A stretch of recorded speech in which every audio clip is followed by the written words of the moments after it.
On parle dans cette vidéo d'Adobe, on parle d'Instagram, on parle aussi de Reka. Bref, on va explorer toutes les news IA dans cette vidéo. Let's go. Salut les amis, bienvenue sur la chaîne Dose IA. Ici on parle d'intelligence artificielle comme d'habitude. Ici Mr. Hoppy pour vous servir. Si tu es intéressé par le sujet, n'oublie pas de t'abonner et d'activer la cloche de notification pour être au courant à chaque fois qu'on poste des vidéos pépites, des vidéos actu, voilà, des vidéos tuto sur l'intelligence artificielle. Trêve de bavardage, on va rentrer dans le vif du sujet. On va commencer ce tour d'horizon de l'actu par Adobe qui présente deux nouvelles fonctionnalités IA adaptées aux vidéos. Adobe vient d'introduire une multitude de nouvelles fonctionnalités d'IA dans Adobe Premiere Pro. Si tu es monteur et que tu utilises Adobe Premiere Pro, je pense que cette news devrait t'intéresser. Et cette mise à jour vise à transformer la production vidéo, le montage vidéo. Les nouveaux outils basés sur l'IA de Adobe Premiere Pro permettront aux utilisateurs d'étendre les clips vidéo, d'ajouter ou de supprimer des objets, des scènes et de générer des séquences B-roll à l'aide de simples prompts. Un nouveau modèle d'IA propriétaire appelé Firefly Video rejoindra aussi la large gamme existante des modèles Firefly d'Adobe pour les effets vidéo vectoriels de conception et de test par exemple. Adobe travaille également sur l'intégration de modèles d'IA tierces provenant de sociétés telles que OpenAI, Runway, Pika Labs dans la plateforme. Des fonctionnalités d'édition basées sur l'intelligence artificielle seront aussi disponibles à partir de demain. Restez aux aguets par rapport à cette mise à jour. Ensuite, on va parler d'Instagram qui teste des chatbots basés sur l'intelligence artificielle. Instagram expérimenterait un nouveau programme appelé Creator AI qui permettrait aux influenceurs populaires d'utiliser des chatbots basés sur l'intelligence artificielle pour interagir avec leurs abonnés. Meta courtise les meilleurs influenceurs pour le programme, ce qui permettrait aux créateurs de répondre automatiquement aux fans à l'aide de chatbots personnalisés. L'IA imitera le style de l'influenceur en utilisant les publications précédentes, les publications récentes, les messages directs, les DM, les commentaires, les audios comme données de formation. Instagram teste également aussi l'IA dans sa barre de recherche dans le but d'aider les utilisateurs à afficher du contenu pertinent ou à discuter avec un chatbot Meta AI par exemple.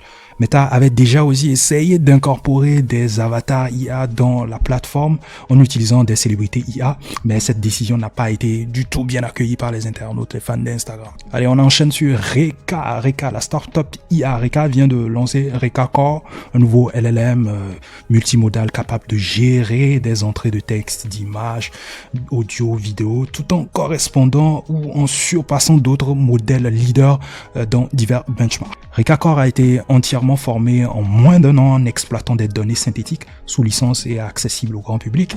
Le modèle dispose d'une fenêtre contextuelle de près de 128 000 tokens, ainsi qu'une capacité multilingue en 32 langues. Core a surpassé le Claude 3 Opus dans les évaluations humaines multimodales, a battu aussi le Gemini Ultra en vidéo et était compétitif aussi avec le GPT-4 sur la compréhension des images. Reka a été créé par d'anciens chercheurs de Google DeepMind et Meta et ils se sont associés aussi à des entreprises comme Oracle et Snowflake dans leurs projets.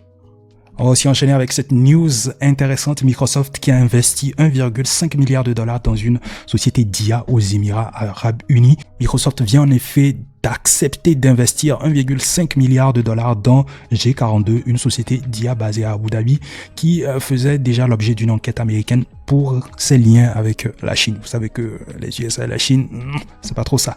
Microsoft reçoit aussi une participation minoritaire de G42 et un siège à son conseil d'administration, tandis que le G42 utilisera le cloud de Microsoft pour développer et déployer l'IA. L'accord aurait nécessité des négociations avec l'administration Biden en raison des inquiétudes concernant les liens du G42 avec la Chine. Le G42 s'est engagé à supprimer Huawei, basé en Chine, de ses systèmes et à adhérer à un accord de sécurité qui protège les produits d'IA partagés. Microsoft ouvre aussi l'accès à d'énormes richesses dans la région du Golfe alors que les Émirats Arabes Unis s'efforcent de devenir un acteur majeur de l'industrie de l'intelligence artificielle. On va aussi parler de AMD et Nvidia. Quand on parle d'IA, on parle aussi de ces deux entreprises majeures, AMD et Nvidia. Donc AMD vient d'annoncer ses processeurs Ryzen Pro pour mobile et ordinateur de bureau. Son rival Nvidia dévoilant également aussi de nouveaux GPU axés sur l'intelligence artificielle le même jour. Les nouveaux processeurs mobiles Ryzen Pro 8040 et les processeurs bureau 8000 d'AMD sont conçus pour offrir des performances et des capacités d'IA très améliorées. AMD a salué la version 8000 comme le premier processeur de bureau compatible IA au monde pour les utilisateurs professionnels. Les processeurs devraient concurrencer aussi les versions de Nvidia et Intel. Nvidia a également annoncé ses propres GPU axés sur l'IA, le RTX A400 et le RTX A1000, apportant des capacités d'IA très avancées à une gamme d'ordinateurs. On enchaîne aussi avec ces petites news qui sont sorties par-ci par-là. Le PDG d'Anthropic, Dario Amodei, a déclaré que l'IA serait bientôt capable de se répliquer et de survivre dans la nature. Lors d'un entretien avec le New York Times, Amazon Music a lancé une version bêta de Maestro, un outil d'IA permettant aux utilisateurs de créer des listes de lecture uniques basées sur des prompts contenant des mots-clés, des emojis, etc. C'est à peu près la même fonctionnalité qu'on pourra retrouver du côté de Spotify. Spotify a lancé une fonctionnalité similaire la semaine passée. Microsoft a dévoilé Wizard LM2, une famille de LLM open source qui exploite des données synthétiques alimentées par l'intelligence artificielle pour atteindre des capacités qui rivalisent avec les meilleurs modèles dans les tests de performance. OpenAI a lancé son premier bureau à Tokyo, introduisant également un modèle personnalisé du GPT-4 aux entreprises locales, spécialement optimisé pour le japonais. Po a déployé Multibot Chat, permettant aux utilisateurs de parler simultanément avec plusieurs modèles d'IA dans un seul thread. Cohere a lancé une version bêta de Compass, un nouveau modèle d'IA qui indexe et recherche efficacement des données multi-aspects complexes dans les environnements d'entreprise. OpenAI a également annoncé Batch API qui permet aux utilisateurs de télécharger un fichier de requêtes groupées et de recevoir des résultats dans les 24 heures avec une réduction de 50% par rapport au prix standard de l'API. Et donc voilà tout pour le tour d'horizon des news qu'il y a eu récemment dans la sphère IA. J'espère que vous êtes très bien informés et que cette vidéo vous aura été utile. Si cette vidéo vous est utile, n'hésitez pas à liker, partager autour de vous et surtout à vous abonner si ce n'est pas encore. On se retrouve pour de nouvelles vidéos actu, tutos, etc. sur la chaîne comme d'habitude. C'était Mr. Hoppy. Peace out.